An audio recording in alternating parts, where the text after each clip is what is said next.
Hello friends. Okay, so a quick one today, but I was inspired by a video that I watched from Becky. I will leave that in the description below, where she was talking about your brain watching you and the need to ensure that your actions show your brain what you are trying to teach it. So the very essence of neural rewiring, basically, how your actions drive the shifts in your neural networks. And I suppose it just inspired me because recovery is this wonderful combination of compassion and brutal self-honesty and sort of, come on, you've got to do this, you know? Like, so much of it is that brutal self-honesty, that real serious reflection on where you're at, what you're doing, and just not falling for any of your excuses and anything, but just really being honest with yourself about where you're at.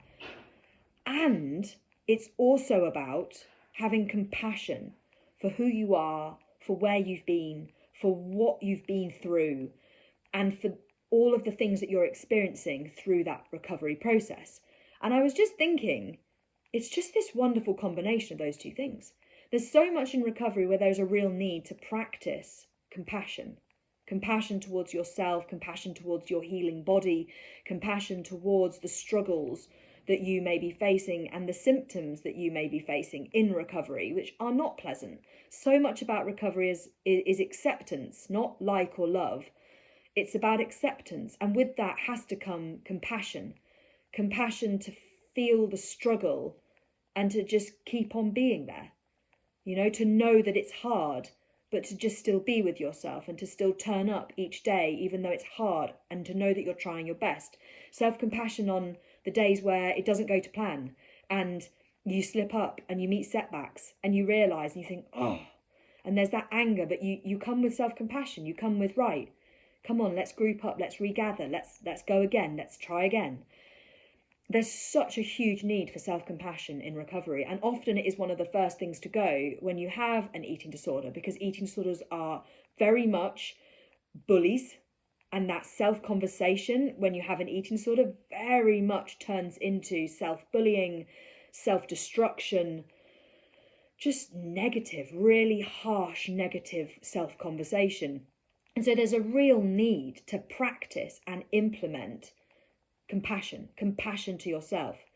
And there is an incredible requirement to constantly check in with yourself and be brutally honest about where you're at, what you're doing, and whether it's getting you where you want to be, or whether actually, if you're honest, you know that what you're doing is not taking you in the direction you want to go. And I don't really know what the purpose of this video is in particular, other than a reflection of the need for both of these things. The need to practice acceptance of the emotions that come up, the need to sit in the discomfort of the feelings and the physical symptoms and the mental symptoms and the stuff that can bubble up in recovery. Like, I don't think that gets spoken about enough, how when you're going through recovery and you're coming out of that energy deficit, things that you were numb to for the time whilst you were in your eating disorder can bubble up, and that can be hard. It can be really hard to sit with and face those feelings and those emotions. And you need to practice that self-compassion in those moments and have the kindness, you know, the kind of love and kindness that you would feel to a friend who was going through that, a loved one who was going through that, to bring those skills and those natural characteristics you have, and to remember you deserve those too. You not only deserve them, you need them in bucket loads. And that is absolutely okay. And to also get really honest with yourself and go, no, come on, I need to do more. I need to up the ante. I need to stop leaning into excuses. I need to stop riding the waves of my previous wins. I need to get on with this. And I suppose I just wanted to reflect that there really is a need for both of these things. You have to address the role that your actions are playing in the trajectory of your life. If you know deep within yourself that you do not want an eating disorder, that you know that in 2 years' time you do not envisage your life still having an eating disorder, you certainly don't want it to still be there, that you can envisage getting to a certain age or getting to a particular milestone and you can imagine it and think, I don't want an eating disorder there for that, You have to get really honest with yourself and go, okay, well, if you don't want an eating disorder here, next year, in 2 years, in 10 years, on your deathbed, then you have to do something about it now. You have to change what you are doing in the now. And yes, talking and watching videos and reading are all useful, but nothing changes until you make actual changes to what you do, until you get up and you change that breakfast that you're having and you honour your hunger and you stop going out on those walks and you disengage from the behaviours that you know are rooted in eating disorder. Nothing is going to change. And there takes a real spoonful of self-brutal honesty and a real ability to sit with the kind of, no, come on. You know, that very straight talking self-talk where you go, this is not it. You have got to up your game. You have got to get serious about making changes. And I think there is a real need in recovery to combine these two things, to have the compassion, the empathy, and to turn those things to yourself, those characteristics that you would show to a friend going through this, and to really absorb and turn those onto yourself. And a real need to go, wait up a second. Wait up, this is not it. Who am I trying to kid? Who am I trying to kid? I'm saying I don't want an eating disorder. I'm saying I'm in recovery. But if I really look at my actions, if I'm like, if I was to be on my shoulder going through my day and really like third person perspective, viewing myself, what would I be thinking? Would I be viewing and thinking, wow, this person's in recovery? Or would I be thinking,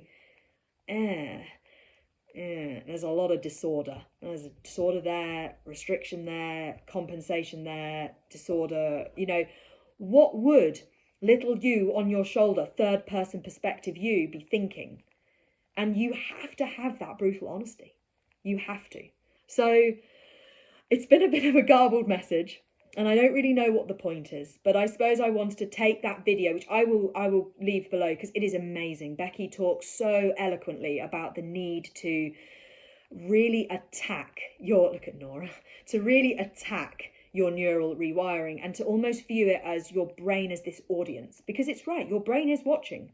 Your brain is this incredible biological masterpiece that is constantly learning and absorbing and changing and growing and shifting in response to what it views from your actions, from your conversations, from your interactions, from the content you're consuming, from everything.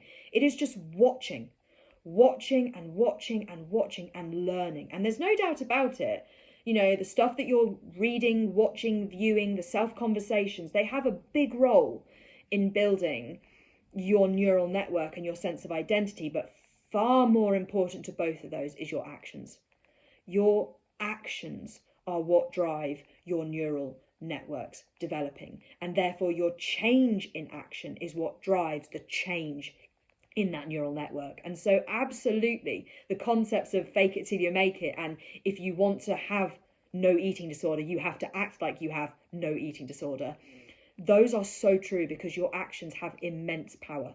Even if you are thinking, oh, I'm terrified, this feels itchy, and oh, I'm not liking this, oh, this is horrid. If your actions are, I'm sitting down, I'm eating chocolate, and I'm watching telly, and you do that, and you get consistent, and the repetition is there, and the intensity is there, your brain will watch and learn, and that rewiring will occur. And alongside the nutritional rehabilitation, that is what enables you to get to a place where you do not have an eating disorder any longer. So I recommend that video highly. And I think off the back of that, I just really sensed, you know, that need, because it's so action-based. We have to get at ourselves. We have to get on it. We have to get really serious. We have to look and go, what's the goal? Where are my actions at? Actions not leading to goal. That is the problem. Need to change my actions.